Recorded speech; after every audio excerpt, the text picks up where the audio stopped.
Yazid ने बड़े घमंड से ऐलान करवा दिया कि इमाम हुसैन अलैहिस्सलाम से मदीने में बैत ली जाए।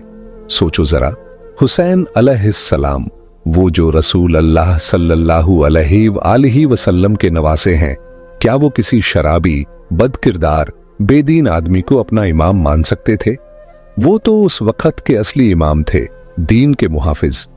इमाम हुसैन अलैहिस्सलाम ने खुलकर कह दिया, ऐ यजीद, अगर तू मेरे नाना सल्लल्लाहु अलैहि वसल्लम की शरीयत को नहीं मानता, उस पर अमल नहीं करता, तो मैं तेरी बैत कैसे कर लूं? ये बात यजीद को ऐसी लगी जैसे उसके सीने में अंगार रख दिया गया हो। वो गुस्से से पागल हो गया। फौरन हुक्म निकाला कि हुसैन अलैहिस्सलाम को शहीद कर दिया जाए। उसके दरबारियों की चाल ये ही थी कि मदीने में ही आले मोहम्मद सल्लल्लाहु अलैहि वसल्लम का नामो निशान मिटा दिया जाए। जैसे ही इमाम हुसैन अलैहिस्सलाम को इस साजिश का पता चला, उन्होंने अपने घर वालों और रिश्तेदारों को पास बुलाया और नर्म आवाज में कहा, मैं नहीं चाहता कि मेरे नाना सल्लल्लाहु अलैहि वसल्लम के शहर में मेरा खून बहाया जाए। फिर वो अपने नाना हजरत मोहम्मद मुस्तफा सल्लल्लाहु अलैहि वसल्लम की कब्र मुबारक पर पहुंचे, दोनों हाथ उठा के रोने लगे। अर्ज किया, ऐ नाना, अब तेरी उम्मत मुझे तेरे ही शहर में रहने नहीं दे रही। रोते रोते आंख लगी तो ख्वाब में हजरत मोहम्मद मुस्तफा सल्लल्लाहु अलैहि वसल्लम तशरीफ लाए। बोले, ऐ मेरे हुसैन, जहां जहां तू जाएगा तेरा नाना तेरे साथ रहेगा। याद रख, तेरी ककुर्बानी के बगैर अल्लाह का दीन महफूज नहीं रह सकता। इमाम हुसैन अलैहिस्सलाम की आंख खुली, दिल भरा हुआ था। उन्होंने रोजा ए रसूल सल्लल्लाहु अलैहि वसल्लम को सलाम किया, अपनी मां से लिपट के अलविदा कहा, बच्चों को पास बुलाया, सबको साथ लिया और मदीना छोड़ने का इरादा पक्का कर लिया। तारीख कहती है, उस वक्त इमाम हुसैन अलैहिस्सलाम की एक बेटी थी, हुबहू सैयदा फातिमा सलामुल्लाह अलैहा की जैसी। नाम था फातिमा सुगरा। वो बीमार थीं और इमाम हुसैन अलैहिस्सलाम जानते थे कि उनकी शहादत के बाद घर की बेटियों और बहनों को कैद किया जाएगा, कूफा और शाम के बाजारों में घुमाया जाएगा, उन पर पत्थर फेंके जाएंगे। वो कैसे चाहते कि सैयदा फातिमा सलामुल्लाह अलैहा की हमशक्ल बेटी भी उस दर्द से गुजरे? बस हुसैन अलैहिस्सलाम ने अपनी बीमार बेटी के माथे को चूमा, अलविदा कहा और फिर अपने घर वालों को लेकर मक्का की तरफ रवाना हो गए, क्योंकि मक्का अल्लाह का घर, पूरी दुनिया के लिए अमन की जगह है। कुछ महीने इमाम हुसैन अलैहिस्सलाम मक्का में रुके रहे, मगर जब यजीद को पता चला कि वो मदीना छोड़कर मक्का पहुंच गए हैं, तो वो खुशी से जहरीली हंसी हंसते हुए बोला, ये तो और अच्छा होगा, हम इमाम हुसैन अलैहिस्सलाम को काबा का तवाफ करते वक्त ही शहीद कर देंगे। इससे नऊजुबिल्लाह काबा की ताजिम भी खत्म हो जाएगी और हुसैन अलैहिस्सलाम भी मिट जाएंगे। मगर उधर मक्का में बैठे इमाम हुसैन अलैहिस्सलाम के चाहने वालों ने कोफा से बार बार खत भेजने शुरू कर दिए। ऐ नवासे रसूल सल्लल्लाहु अलैहि वसल्लम, अब कोफा रहने लायक नहीं रहा। यजीद के सिपाही हम पर हर दिन जुल्म कर रहे हैं, आप जल्दी से कोफा तशरीफ ले आइए। कुछ खतों में तो इतना तक लिखा हुआ था कि ऐ हुसैन अलैहिस्सलाम, अगर आज आप हमारी मदद को नहीं आए तो क़यामत के दिन हम आपके नाना सल्लल्लाहु अलैहि वसल्लम से आपकी शिकायत करेंगे कि दीन मिट रहा था और आप चुप बैठे थे। बस इमाम हुसैन अलैहिस्सलाम ने अपने वफादार सफीर हजरत मुस्लिम बिन अकील को बुलाया। बोले, ऐ मुस्लिम, तू कोफा जा, वहां के हालात देख और फिर मुझे लिखना ताकि मैं भी चल पड़ूं। मुस्लिम बिन अकील कोफा पहुंचे। देखा हजारों लोग इमाम हुसैन अलैहिस्सलाम के इंतजार में हैं। सबका दिल हुसैन अलैहिस्सलाम के नाम से धड़क रहा था। जब उन्होंने ये मोहब्बत देखी तो फौरन एक खत इमाम को मक्का रवाना किया। ऐ नवासे रसूल सल्लल्लाहु अलैहि वसल्लम, जल्दी आइए, यहाँ के लोग यजीद के जुल्म से परेशान हैं, सब आपकी बैत करना चाहते हैं। उधर इमाम हुसैन अलैहिस्सलाम को पता था कि मक्का में उनको शहीद करने की साजिश हो रही है। वो नहीं चाहते थे कि अल्लाह के घर की मिट्टी उनके खून से रंग जाए, और न ही वो अपने मानने वालों की पुकार अनसुनी कर सकते थे। बस बच्चों को, बहनों को, साथियों को साथ लिया और मक्का से कोफा की तरफ हिजरत कर गए। जैसे ही यजीद को पता चला कि कोफा वालों ने हजरत मुस्लिम बिन अकील के हाथ पर बैहत कर ली है, तो वह बेरहम, बेदीन और मोहम्मद व आले मोहम्मद से नफरत करने वाले उबैदुल्लाह इब्न ज़ियाद को कूफा का गवर्नर बना देता है, ताकि वो हुसैन अलैहिस्सलाम के चाहने वालों को दबा सके, मुस्लिम अलैहिस्सलाम की बैत को तोड़ सके। उबैदुल्लाह इब्न ज़ियाद कभी किसी का सर कटवाता, कभी सोने का लालच देता, किसी पर जुल्म करता, किसी को खरीद लेता। देखते देखते लोग हजरत मुस्लिम बिन अकील से दूर होने लगे, यहां तक कि मुस्लिम बिल्कुल अकेले रह गए। वो कोफा की गलियों में फिरते, दरो दीवार देखते और बस एक ही बात कहते, ऐ कोफा वालों, तुमने तो मुझे खत लिखकर बुलाया था और अब ऐसे छुप गए जैसे मुझे जानते ही नहीं। हजरत मुस्लिम बिन अकील चलते चलते थक कर एक घर के दरवाजे पर बैठे, सिर झुकाकर सोचने लगे अब किससे मदद मांगे। इतने में उस घर से एक बूढ़ी अम्मा बाहर आईं। देखा तो एक जवान दर पे बैठा है। बोली, ऐ बेटे, यहां से उठ जा, तुझे नहीं पता गवर्नर का हुक्म है, जो बाहर निकला उसका सर कलम कर दिया जाएगा। हजरत मुस्लिम बिन अकील ने थके लहजे में कहा, अम्मा, मेरा तो वतन मदीना है, यहां मेरा कोई घर नहीं।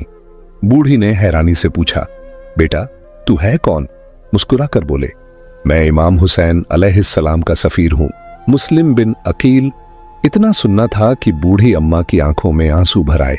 फौरन अंदर बुलाया, खाने को रोटी दी, पानी पिलाया, नरमी से बोली, बेटा आज की रात यही रह जा, सुबह होते ही कहीं दूर निकल जाना। मगर किस्मत देखो, उस बूढ़ी अम्मा का बेटा ये सब सुन लेता है।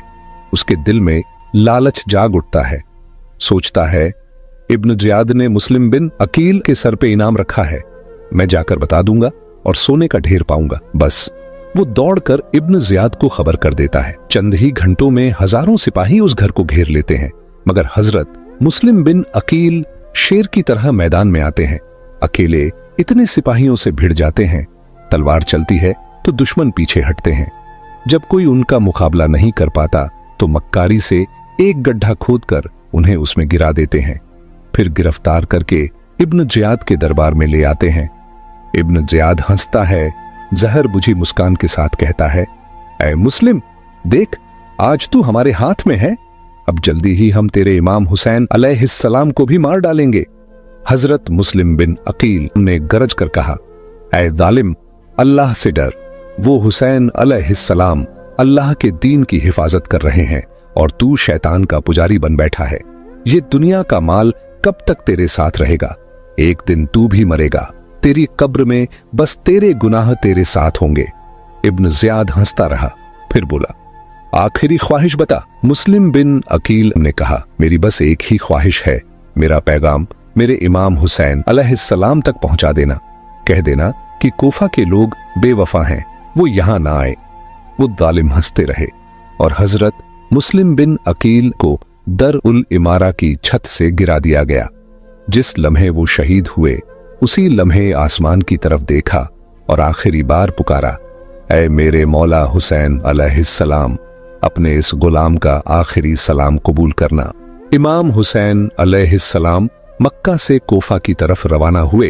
कारवां रेत से ढके रास्तों से गुजर रहा था कि अचानक रास्ते में उन्हें एक दिल दहलाने वाली खबर मिली।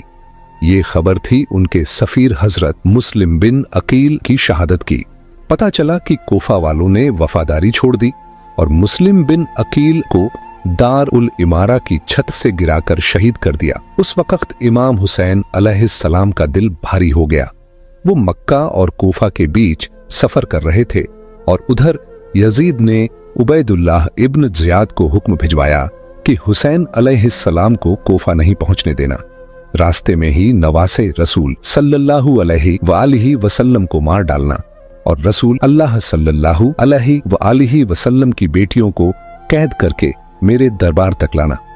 बस इब्न ज़ियाद ने फौरन फौज तैयार करवाई और उस फौज का सरदार बनाया और बिन यजीद रिहाई को हुक्म दिया, जाओ हुसैन अलैहिस्सलाम को ढूंढो, उन्हें कोफा न पहुंचने दो, जहां भी मिले यजीद की बैत लो, अगर वो इनकार करें तो उनका सर कलम कर दो और उनके घर वालों को कैद करके शाम ले आओ। हजरत हुर हजारों सिपाहियों के साथ रेगिस्तान में हुसैन अलैहिस्सलाम को तलाशने लगे। कुछ दूर से उन्होंने देखा, धूल उड़ी, हुसैन अलैहिस्सलाम का कारवां आ रहा था। हुर और उनके सिपाही दौड़ते हुए पहुंचे। और चारों तरफ से कारवां को घेर लिया। हजरत हुर घोड़े से उतरे। इमाम हुसैन अलैहिस्सलाम के घोड़े की लगाम पकड़ ली। इमाम ने नजर उठाई और नरमी से कहा, ऐ हुर, क्या चाहता है? क्या चाहता है कि तेरी मां तेरे गम में रोए? हजरत हुर की आंखें झुक गईं। अदब से बोले, ऐ इमाम हुसैन अलैहिस्सलाम, तेरी मां की अजमत बहुत बड़ी है, मैं तो उनके नाम के लायक भी नहीं हूं। इमाम हुसैन अलैहिस्सलाम हल्की सी मुस्कान लाए और हजरत अब्बास से कहा, अब्बास देख, हुर के होंठ सूख रहे हैं, इसके सिपाही भी प्यासे हैं, इनके जानवर भी तड़प रहे हैं, अपनी मश्क खोल, सबको पानी पिला। हजरत अब्बास ने अपने साथियों के साथ सबको पानी पिलाया। सिपाही भी पी गए, जानवर भी सिराब कर दिए।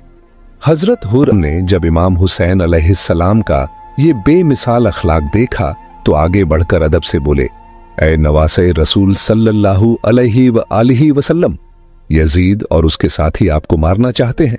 मेरी गुजारिश है, आप कहीं और चले जाइए, यहां न रुकिए।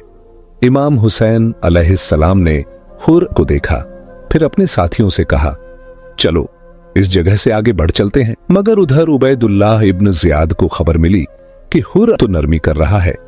वो फौरन 80,000 का लश्कर लेकर उम्र बिन साद को भेज देता है और कह देता है, अब हुर सरदार नहीं, अब सरदार उम्र बिन साद है। इधर इमाम हुसैन अलैहिस्सलाम चलते चलते एक ऐसी जमीन पर पहुंचते हैं जहां उनका झुलझुनाह रुक जाता है, पांव आगे नहीं बढ़ाता।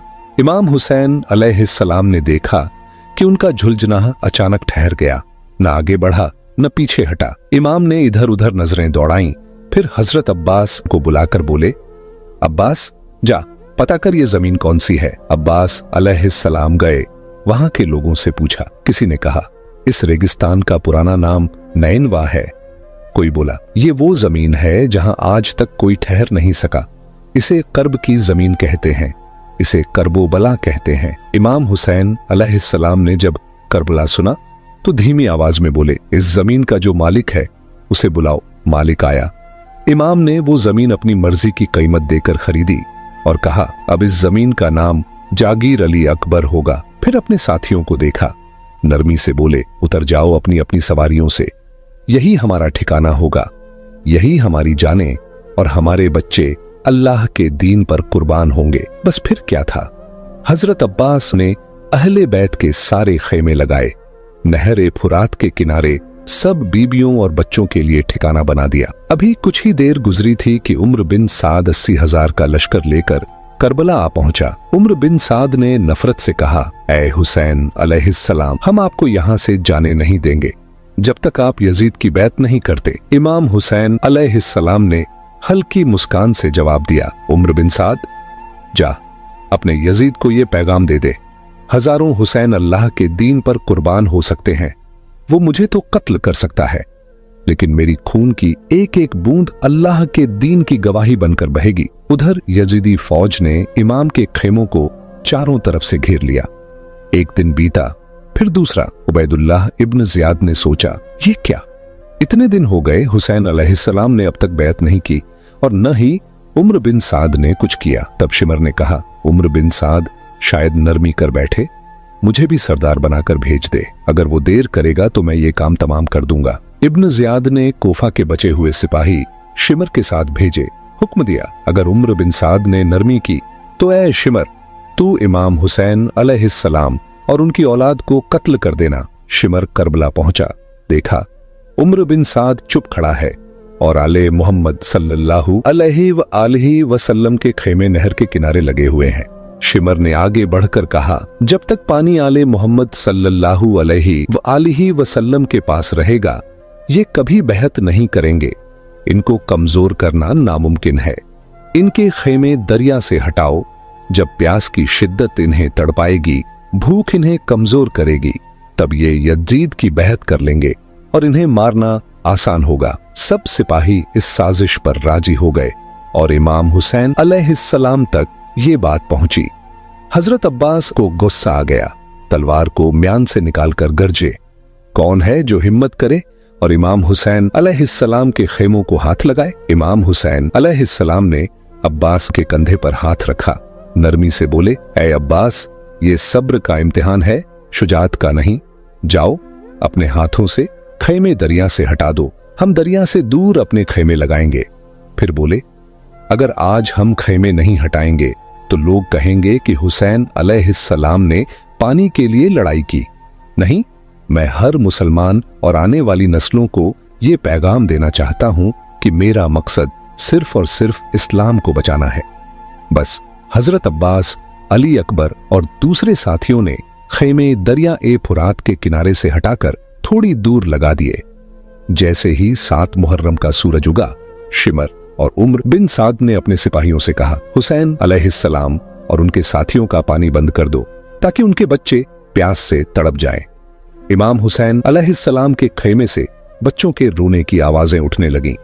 अलतश अलतश, ये पुकारें उस हुर बिन यजीद रिहाई के कानों तक पहुंची, जिसने सबसे पहले इमाम हुसैन अलैहिस्सलाम का रास्ता रोका था।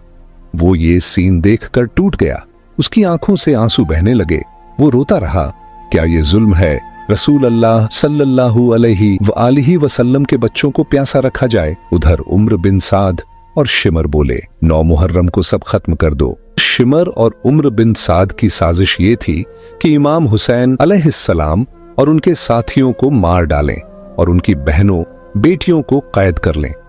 जैसे ही ये बात इमाम हुसैन अलैहिस्सलाम तक पहुंची, आपने हजरत अब्बास से कहा, ऐ अब्बास, जा उम्र बिन साद से कह दे हमें बस एक रात दे दे ताकि हम अल्लाह की इबादत कर लें। हम शबे आशूर अल्लाह से बातें करेंगे, फिर 10 मुहर्रम को ये जो करना चाहते हैं कर लें। ये बात जब दुश्मन के सिपाहियों ने सुनी तो जोर जोर से हंसने लगे। बोले, ये तो और अच्छा हुआ, हुसैन अलैहिस्सलाम और उनका घराना एक रात और प्यास से तड़पेगा। इमाम हुसैन अलैहिस्सलाम ने अपने अजीज और अकरबा को एक खेमे में इकट्ठा किया। बोले, ऐ मेरे साथियों, इन जालिमों की जंग तो मुझसे है, ये मुझे कल सुबह कत्ल कर देंगे। मैं तुम सबसे अपनी बैत उठा लेता हूं, जाओ अपने अपने वतन लौट जाओ, मैं रोजे महशर तुम्हारी जन्नत का जामिन हूं। ये सुनकर सब हुसैन अलैहिस्सलाम के चाहने वाले इधर उधर एक दूसरे को देखने लगे। किसी की आंख में आंसू, किसी के लब खामोश। इमाम हुसैन अलैहिस्सलाम ने फरमाया, शायद तुम्हें आंखों की शर्म ने रोक लिया है। अब्बास, चिराग बुझा दो ताकि जो जाना चाहे अंधेरे में चला जाए। हजरत अब्बास ने चिराग बुझा दिया। चंद ही लम्हों में इमाम हुसैन अलैहिस्सलाम ने तलवारों की आवाज सुनी। कुछ ही देर में कहा, अब्बास, चिराग फिर जला दो। जब चिराग रोशन हुआ, इमाम हुसैन अलैहिस्सलाम ने क्या देखा? हर साथी अपनी तलवार गर्दन पर रखे खड़ा था, आंखों से आंसू बह रहे थे। सब बोले, ऐ इमाम हुसैन अलैहिस्सलाम, कैसे मुमकिन है कि हम आपको इन जालिमों के बीच अकेला छोड़ जाएं?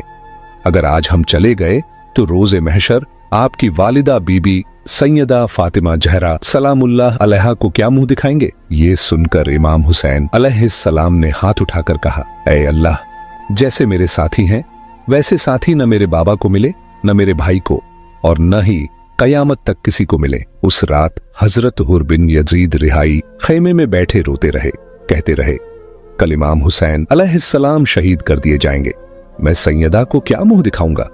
बस जैसे ही सुबह का सूरज उगा, हजरत अली अकबर अलैहिस्सलाम ने अजान दी और यजीदी फौज ने इमाम हुसैन अलैहिस्सलाम पर फज्र की नमाज में ही हमला कर दिया।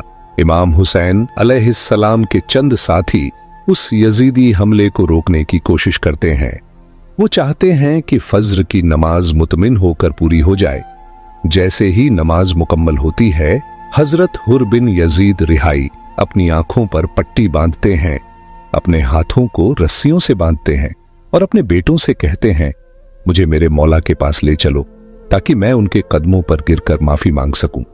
बस हजरत हुर इमाम हुसैन अलैहिस्सलाम की खिदमत में आते हैं, आंसुओं से भरी आवाज में कहते हैं, मौला, मुझसे बहुत बड़ी भूल हुई, मुझे माफ कर दीजिए। इमाम हुसैन अलैहिस्सलाम उन्हें सीने से लगाते हैं, सर पर हाथ फेरते हैं, नरमी से कहते हैं, ऐ हुर, मैंने तुम्हें माफ कर दिया, जा, अगर चाहे तो वापस चला जा, अल्लाह तेरा भला करेगा। मगर हजरत हुर की आंखों में आंसू छलकते हैं।